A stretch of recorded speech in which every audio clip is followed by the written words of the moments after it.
प्रिय मित्रों, देखिए मेरे हाथ में एक बहुत अद्भुत चीज है। अद्भुत क्यों है?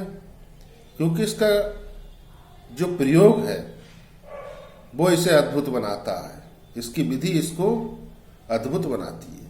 यूं तो ये साधारण सी चीज है मित्रों, बहुत सरलता के साथ मार्केट में मिल जाती है, किंतु जो विधि मैं आपको यहाँ बतलाने जा रहा हूँ वो विधि यदि आप करते हो तो आप ये मान करके चलिए कि आपके जो जन्म जन्मांतर के संचित पाप कर्मों के बोझ की जो गठरी कंधे पर लदी है, जो आपके दुर्भाग्य को बलवान कर रही है और सौभाग्य को निष्फल करे पड़ी है,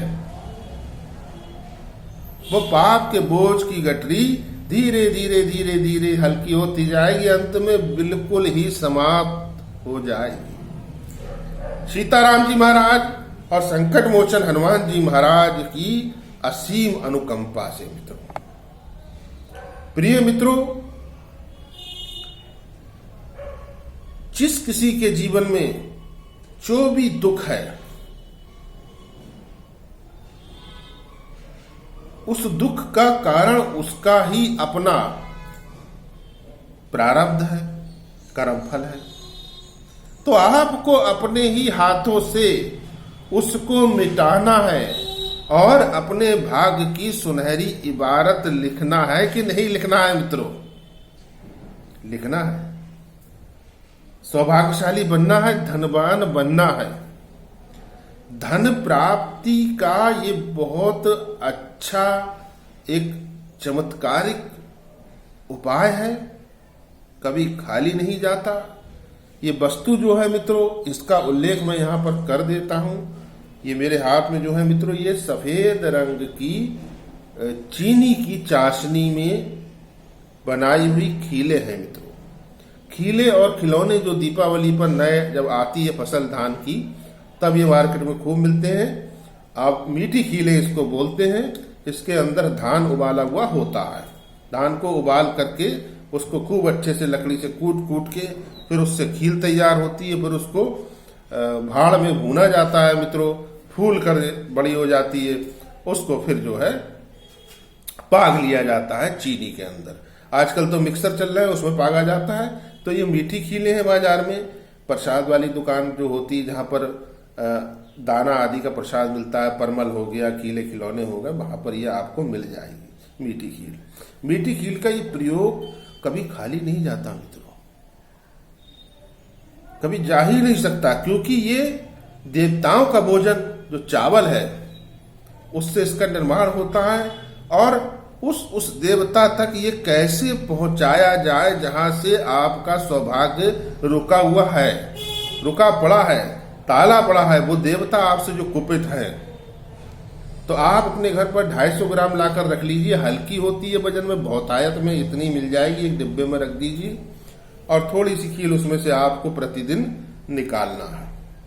निकाल करके कागज आदि में ले जाइए और जो हमारे वृक्ष देवता हैं,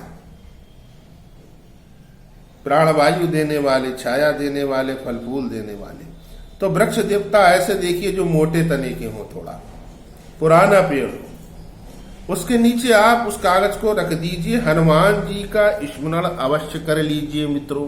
संकट मोचन आपके संकट टालेंगे, आपके परिवार के भी संकट टालेंगे और धन संबंधी परेशानियों में जो आप घिरे हुए हो उससे निकल जाओगे। यदि किसी कोर्ट कचहरी में फंसे हुए हो किसी मामले में, उससे भी निकल जाओगे।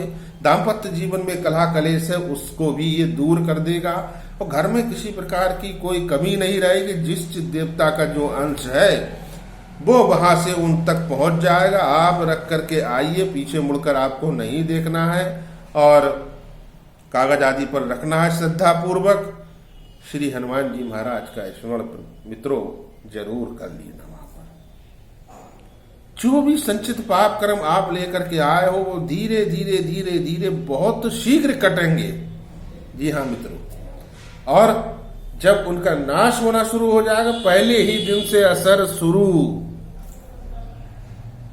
बस अपने मन बुद्धि और अपनी वाणी पर नियंत्रण रखिए कड़वा मत बोलिए किसी को। माता पिता की सेवा करते रहिए मित्रों।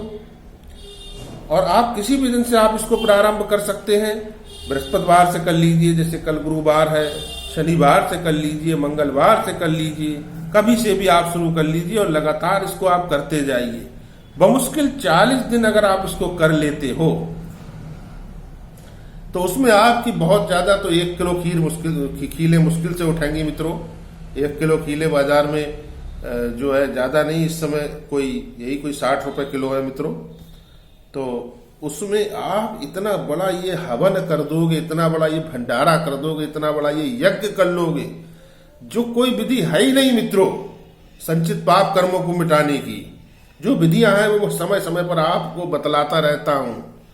मेरे गुरुवर द्वारा बतलाई गई ये विधियां हैं और जो अनेकों लोगों ने की, मैंने स्वयं भी की है मित्रों, और मैं अपने जीवन में संतोष के साथ रहता हूं। प्रिय मित्रों, आपके जीवन में भी संतोष हो, आपके जीवन में सुख समृद्धि आए, यही कामना करते हैं। आप और आपके परिवार के जो कष्ट हैं, सीताराम जी महाराज, संकट मोचन हनुमान जी महाराज, उनको मिटा दें और आपके जीवन में सदैव मंगलकारी स्थितियां बनी रहें, मंगलों का नाश होता रहे। इसी के साथ इस अंक का समापन करते हैं मित्रों। वीडियो अच्छा लगा हो तो लाइक अवश्य कर दीजिए। चैनल पर पहली बार हो सब्सक्राइब का बटन दबा दीजिए और वीडियो को अधिक से अधिक शेयर करेंगे तो उसका आपको पुण्य अवश्य प्राप्त होगा। जय श्री राम।